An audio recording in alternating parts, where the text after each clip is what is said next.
welcome back to my channel. So today I just want to do a quick video just on fertility tracking apps, but I wanted to do a video just on the pros and cons of these fertility tracking apps and just give my perspective of it, because I've seen a lot going on recently, whether it's blog posts, YouTube videos, podcasts. Some of them I do agree with, some of them I'm a little bit like, I'm not too sure on that. So I just wanted to give my perspective of it, especially from someone who is actually using it. But I feel like this video might be beneficial if you are thinking about going on it, or you're interested in the idea and want to know a little bit more about it. So anyway, let's get straight into the video. If you don't know what a fertility tracking app is, like for example Natural Cycles, which is what I use, what it is it kind of predicts your fertile and non-fertile days. So whether you are planning a pregnancy, for example, you can work out when you're ovulating, so when the best time to conceive is, or if you're preventing a pregnancy like I am at the minute, then you know it will tell you when you are most fertile and you should be using protection, and then it will give you other days when you're not fertile, and it's up to you whether to use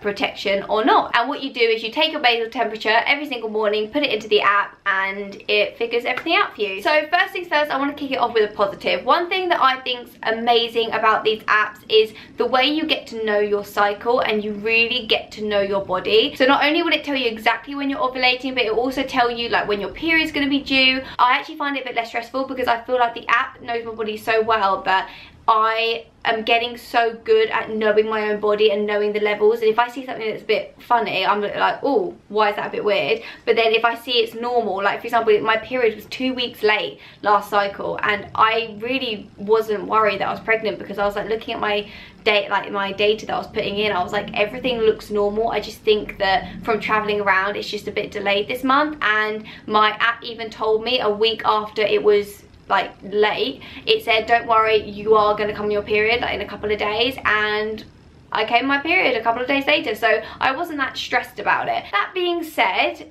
although that is great, there is another side to it, that yes, of course there is a chance that you could get pregnant. Opinion and view on this side is, I personally think fertility tracking apps is definitely, you've got to marry it up if you are the right candidate for this. With a fertility tracking app, you need to make sure you are very strict with it. You need to take your temperature every single morning at the same time. That you can't wake up one morning at 8 a.m. and take it, and then you know, then you suddenly take it at 11 a.m. another day. Like, you really do need to be someone who has quite a regular sleep schedule, and you get up around the same time every morning, go to bed at the same similar time at night. I also think if you're someone who maybe drinks a lot of alcohol and you have quite a lot of nights out, and you are at a stage in your life, you know, where you are out partying majority of the time maybe, then it's probably not the best thing for you to do, because your data that you take the next morning will be affected by alcohol consumption, and you have to put that it's a deviated temperature. Another thing is you can't be forgetful. If you're someone who's like, I am so forgetful, I will never remember to take my temperature every morning, probably not the best thing for you then either, because the thing is with Natural Cycles is that if you know, do it exactly how it is structured to do, it's very successful, I personally do believe. The thing is, you do need to be quite strict and on it with it. If you're someone who is slacking here and there, but then you're still going by what the app says, like that can be a bit risky ground, because the app doesn't have enough information true to your body to predict your fertile and non-fertile days as. Now that being said, the app will never give you a green day unless it's 100% sure. A green day means that you could like basically have sex without what's it called, not conception, protection, if you really did want to. But if you aren't, you know, putting in information correctly, then yeah, you are putting yourself at a bit of a risk to have a bit of a mishap. Now another pro for these fertility apps is it is much more natural, and you don't have to take a pill and pump your body with any like fake hormones,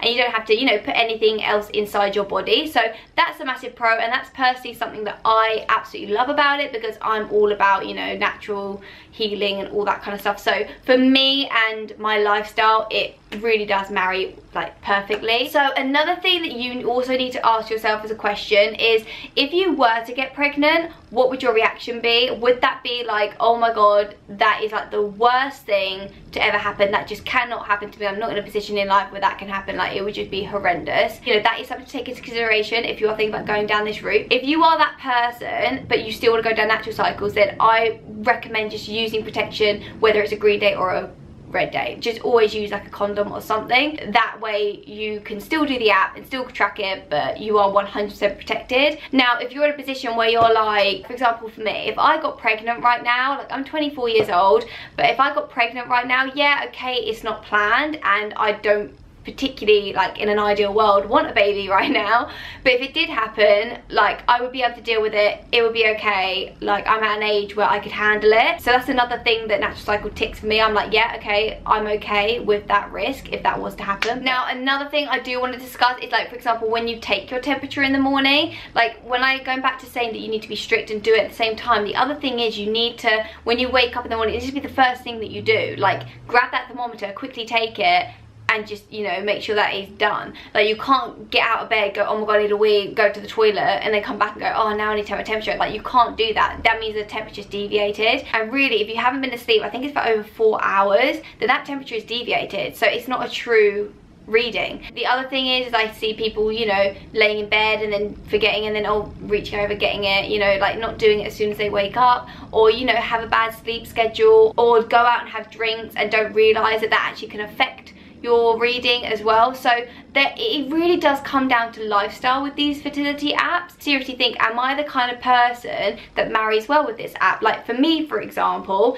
if Natural Cycles were to create a person who would be their ideal candidate, I probably would be it. Like I pretty much tick every single box that a fertility app cycler should be. But at the same time, I'm sitting here talking to you about this because I completely understand that if you're not like me and you're complete opposite, this might not be the best option for you. Another thing let's just talk about is that obviously it's not going to protect you from STIs unless you use a condom. But to be honest with you, that's the same with the pill. I keep seeing this come up with fertility apps. Everyone's like, yeah, but it doesn't protect you from STIs. And I'm like, yeah, but neither does the pill. The pill doesn't protect you from STIs either. So, do you know what I mean? They're both not going to protect you from STIs. So on another note, on a real positive note, for me, a massive positive I've got out of using these fertility apps is knowing my body. And actually by taking my basal temperature, I knew I had an underactive thyroid a couple, like maybe 2 years ago when I had blood work done, and I got my period back and I thought everything was fine. I stopped taking my supplements for it, and then it wasn't until I started tracking my cycle and taking my basal temperature that I realised, wow, my temperature is actually a bit low. And then I started looking at my thyroid, and then I realised, oh my god, I got an underactive thyroid. So it actually made me more aware of other things that are going on inside my body. And then I actually then got my supplements back, and then I started taking care of my hypothyroidism, and then miraculously my body started working so much better. So I actually got so many benefits from literally this one app, learning more about my body. So that is another thing that I do want to put out there. If you are someone who's really into, you know, being in tune with your body, it is fascinating and I really do love it for those reasons. So yeah, that is kind of it for this video. I just wanted to put my experience and my views on it out there. The only thing I do wish with a fertility app, like for example Natural Cycles, I wish there was a button that you could press if you go away on holiday. They don't seem to have that, so that's the only thing that did worry me. Like when I went away on holiday, there wasn't that option to say I've changed time zones, and that was one thing that did like bother me a little bit. So around that time, even if it gave me a green day, I was like, I'm just gonna, you know, treat it as a red day just in case. But you just need to be smart with it, and if you do get a red day, then you just need to make sure you are using protection. But anyway, that's it for this video. I just wanted to put my pros and cons on it out there. I'm not, you know, I just want to give the information out, and then it's up to you to decide whether you are the right person for this or not. But hopefully this is just giving you a little bit more like clarity on the whole, like what it's like actually being on a fertility app. But thank you so much for watching, guys, and have a wonderful day, and I'll see you in my next video. Mwah. Bye.